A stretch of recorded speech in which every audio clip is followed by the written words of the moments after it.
Selection ए trait में आपका स्वागत है। आज हम शैक्षिक मापन के विभिन्न पहलुओं के बारे में अध्ययन करें। तो चलिए आगे बढ़ते हैं। मापन एवं मूल्यांकन। शैक्षिक मापन का अर्थ एवं परिभाषा है। मापन शिक्षा के क्षेत्र में मापन का अभिप्राय छात्रों के अंदर की क्षमताओं एवं उनकी उपलब्धियों की मात्रा को व्यक्त करना मापन कहलाता है। शैक्षिक मापन में किसी व्यक्ति, वस्तु एवं घटना के गुण एवं विशेषता के बारे में बताया जाता है। एस स्टीवेंसन के अनुसार मापन की परिभाषा: मापन किन्हीं निश्चित स्वीकृत नियम के अनुसार वस्तुओं को अंक प्रदान करने की प्रक्रिया है। मैरिसन के अनुसार मापन का संबंध उस प्रक्रिया से होता है जिसके द्वारा शिक्षक छात्र की किसी विशेषताओं को संख्यात्मक मूल्य प्रदान करता है।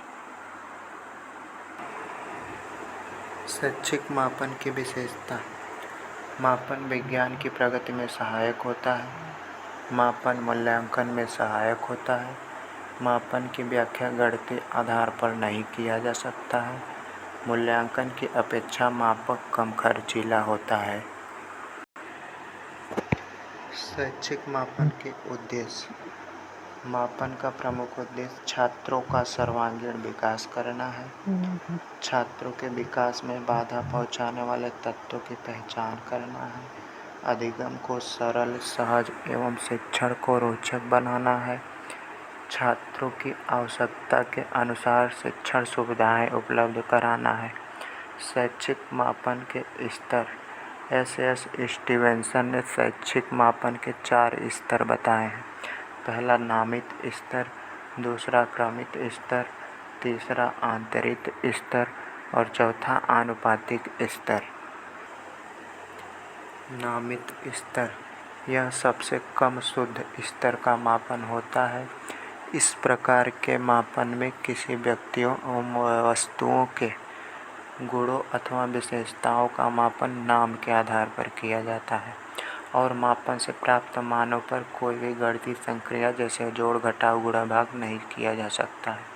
जैसे लिंग के आधार पर स्त्री एवं पुरुष, इनके बीच कोई जोड़ घटाव की संक्रिया नहीं की जा सकती। विषय भाषा के आधार पर जैसे कला, विज्ञान, चिकित्सा आदि। दूसरा क्रमित स्तर: इस प्रकार के मापन को नामित स्तर के मापन से अधिक शुद्ध माना जाता है। इस प्रकार के मापन में किसी व्यक्तियों एवं वस्तुओं के गुणों अथवा विशेषताओं का मापन मात्रा के आधार पर किया जाता है जो एक निश्चित क्रम में होता है। इस प्रकार के मापन में भी गणितीय संक्रियाएं नहीं की जा सकती हैं, जैसे प्रथम, द्वितीय, तृतीय, उत्तीर्ण एवं अनुत्तीर्ण आदि। आंतरिक स्तर: यह नामित एवं क्रमित मापन से अधिक शुद्ध माना जाता है। इस प्रकार के मापन में किसी व्यक्तियों एवं वस्तुओं के गुणों अथवा विशेषताओं का मापन श्रेणीबद्ध तरीके से किया जाता है और इनके बीच का अंतर समान होता है। मापन से प्राप्त मानों के साथ जोड़ तथा घटाव तो किया जा सकता है, परंतु गुणा तथा भाग संभव नहीं होता है। जैसे A grade, B grade, C grade, D grade, A grade, इन सब के बीच में देखो 20-20 का अंतर है। आनुपातिक स्तर: यह मापन का सर्वाधिक शुद्ध स्तर माना जाता है। इस प्रकार के मापन में किसी व्यक्तियों एवं वस्तुओं के गुणों अथवा विशेषताओं को अनुपात के रूप में व्यक्त किया जाता है।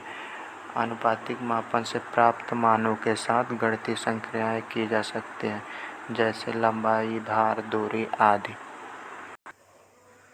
शैक्षिक मापन के चर: मापन में व्यक्तियों एवं वस्तुओं के गुणों एवं विशेषताओं को चर कहते हैं। चर 2 प्रकार के होते हैं, गुणात्मक चर, दूसरा मात्रात्मक चर। गुणात्मक चर: विभिन्न प्रकार को गुणात्मक चर वे चर हैं जो गुण को इंगित करते हैं, जिसके आधार पर समूह के सदस्यों को कुछ वर्गों या श्रेणियों में बांटा जाता है। मात्रात्मक चर वे चर हैं जो गुण की मात्रा को व्यक्त करते हैं।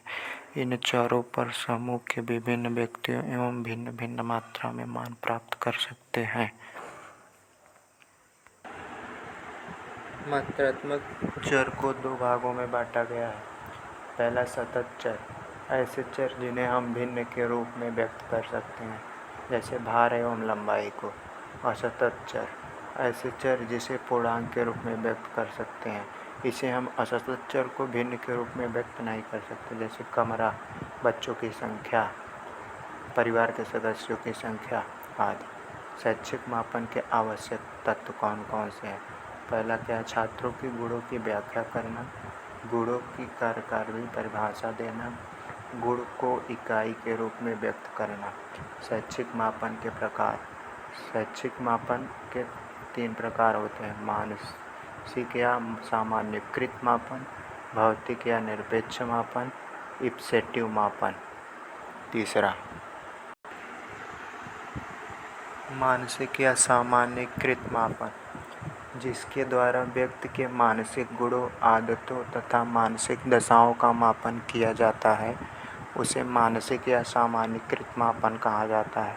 इस प्रकार के मापन में मापन की कोई इकाई नहीं होती, जैसे किसी बच्चे को 30 अंक, 40 अंक, 50 अंक प्राप्त हुआ या 1, 2, 3, 4, 5 आदि। भौतिक या निरपेक्ष मापन। दूसरा, इस प्रकार के मापन में ऐसी वस्तुओं का मापन किया जाता है जो मूल रूप से वातावरण में पहले से ही उपस्थित होता है।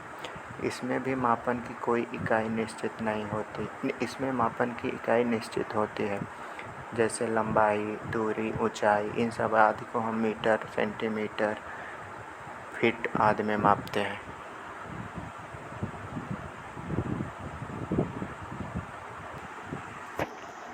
तीसरा है इप्सेटिव मापन। इस तरह के मापन में व्यक्ति के सामने कुछ प्रश्न या कथन या समस्याएं दी जाती हैं और व्यक्ति को उसके वरीयता क्रम के आधार पर चयन करने के लिए कहा जाता है।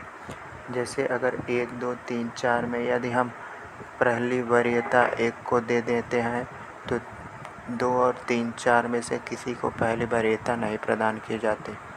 शैक्षिक मापन के कार्य। शैक्षिक मापन के कार्य छात्रों की भविष्यवाणी करना, छात्रों की तुलना करना, आविष्कार करना और छात्रों को सलाह देना। धन्यवाद। चैनल को लाइक, शेयर एंड सब्सक्राइब कीजिए।